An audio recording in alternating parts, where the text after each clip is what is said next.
did you see my hair? I had it made yesterday for a shooting, and since then I didn't even go to yoga this morning. Say bye-bye to downtown. We're going uptown.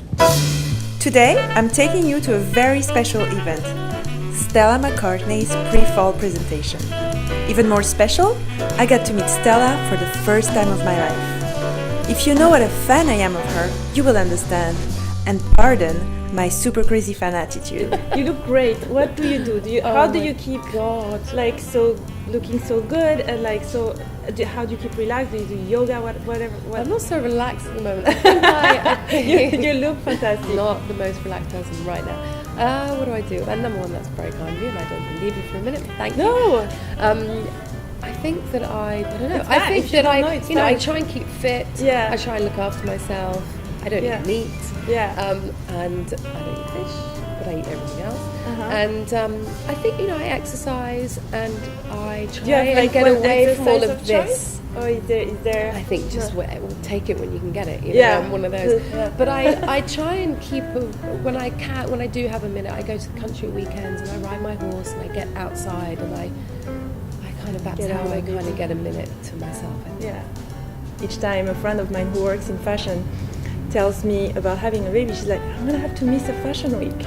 That's the thing, you have to miss at least one fashion week. I'm not sure I missed one. Right? I was like, I'm not sure she never missed any. I mean, I missed the really in-depth, detailed, you remove yourself a little bit, otherwise you'd be a complete freak, I always joke, the first person to meet my baby was the DJ. I think it's different for me probably because it's my brand as well, so I can't just remove myself from it. A lot of the people that work with me get pregnant and they still stay involved. So you're the kind who goes around with her baby and just keeps on moving? Oh no, we have like 9 or 10 pregnant people in quite a relatively small company.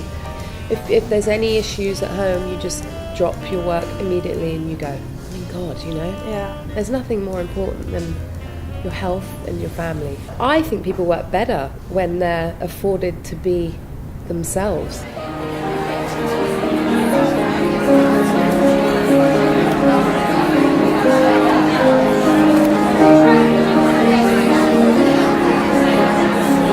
You know that each time people ask me what's my favorite brand, I say Stella McCartney. Yes.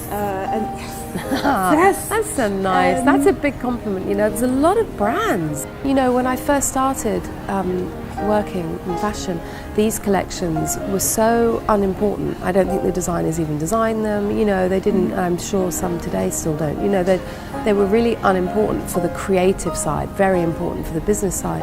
And I guess for me, I don't really look at business like that. If something's got my name on it, or even when things didn't have my name on it, it's like, I want to be proud of them. I want the collections to be things that I love, and I invest emotion in them.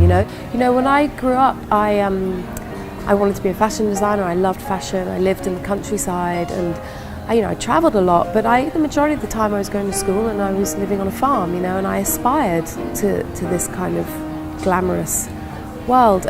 The moments I had contact with it, it didn't feel like it welcomed me. I don't know if it was just me or if maybe it was the case and has been the case in luxury fashion, where there is this sense that you're not good enough to really be part of this brand, and maybe you're not thin enough, and maybe you're not cool enough, and I picked up on that maybe it's because I'm a woman too, and I was a customer. I felt that a lot growing up in the sort of 90s, and it really stuck with me anyway, and I just have never believed in that elitism.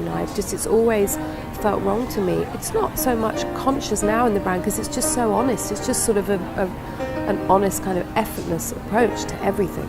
So, and I think I'm like that in real life too. It's not like I have an empathy to being a woman, to wanting to be the things we all want to be, and how hard that is, So I want the brand to help people, not make them feel more crap about themselves, essentially. We try and keep our prices really reasonable. We don't kind of go crazy with margins. I wear a lot of your dresses, as you might have seen on that campaign, because I'm able to put my body inside and my boobs, which I've been, I've been funny one, right? Yes. Is it more difficult to create something that is for more women? I have boobs. I had bigger boobs before I had babies, but I know what it's like to go up and down and have different sizes. So I'm aware of it. And also I work with a team of people, and there's a lot of women in our team, and we try things on. And it's really important to have a reaction, have an emotional reaction with what you're working on. So we touch the fabrics for hours and compare, and then at the same time, there's just so much thought can go into the most ridiculously tiny little detail. And the design of taking care of different bodies, different proportions, and trying to, at the end of the day, I just want to make women feel better about themselves. And what about the collection? What collection? The collection. This collection is funny because I love working on the autumn and the spring collections, because you just feel like you can do so much more, and you can really you can have a lot of fun with them. So it's quite bold. There's a lot of print, a lot of jacquard, a lot of development of materials. More and more I'm developing materials. So great colours, really lovely, rich reds and bordeaux and a bold red and kind of orangey tones, and lots of black and whites, quite graphic. Greys, tweeds, nice oversized coats. You're going to want to get rid of that one and get the new one. There's a great red coat. You'll love it if you like that one. Red? Really good. But it comes in camel too. There's some camels. Did you have a specific inspiration? Like the first time you come uptown? It's funny. It was a little more of an uptown woman. Okay. Yeah. I think it was that there was a bit of the kind of New York. I'm half New York uptown. My mum was a New Yorker from this side of the town. So there's a bit of her in there, that kind of really classy New York girl, mixed with a kind of that London girl that I can never get rid of. That kind of bit of street and some kind of bit tiny moments of sport in there. My inspiration is women. One important question, obviously, is to talk about your approach of not using leather and fur. I imagine it's not easy for you. It's really not, actually. It's really not. How do you communicate with your friends when you see them wearing fur or something like that? Is it a question for you?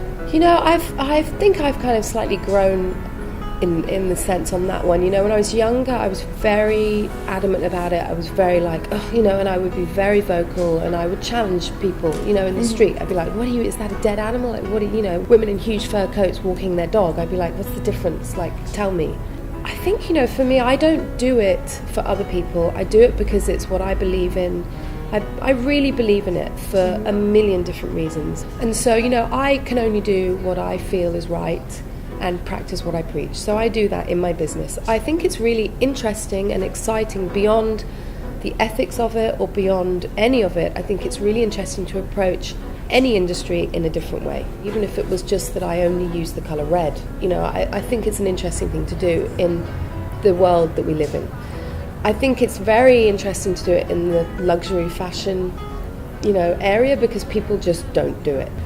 My job is to create desirable, beautiful, timeless, luxurious, fashionable pieces. That's my job. I'm a fashion designer. I went to college to be a fashion designer, not to be a sort of, businesswoman on her high horse about her ethics. That's my job. And if I can't create beautiful things that people want, then I'd have no story to tell anyway. So what would you say to a young girl like that aspires to that life? Gosh, what I say to, I'd say it's nice to dream and it's nice to want, but it'll come to you, and if it'll come to you in its own way. I guess now I'm older and I have two very young daughters. If they came to 16 and said, "Mummy, I really want that," I'd be like,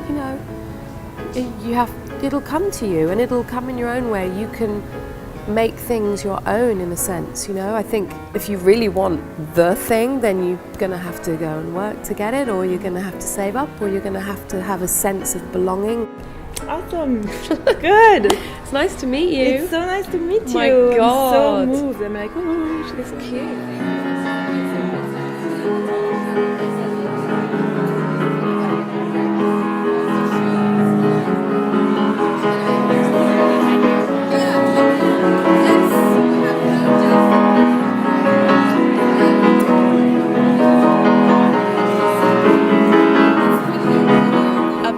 actually pretty beautiful, and Stella, you're awesome.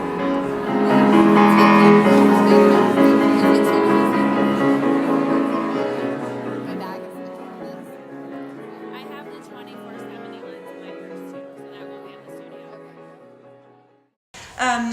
my... No, It's like scratching again. no, I think actually it might be your jacket. I think it's just hitting right against the side. Okay. There's going to be some major continuity problems. Yeah. I'm going to like get a whole different hair and makeup done. Just real quick. Then come back down, hopefully nobody will notice.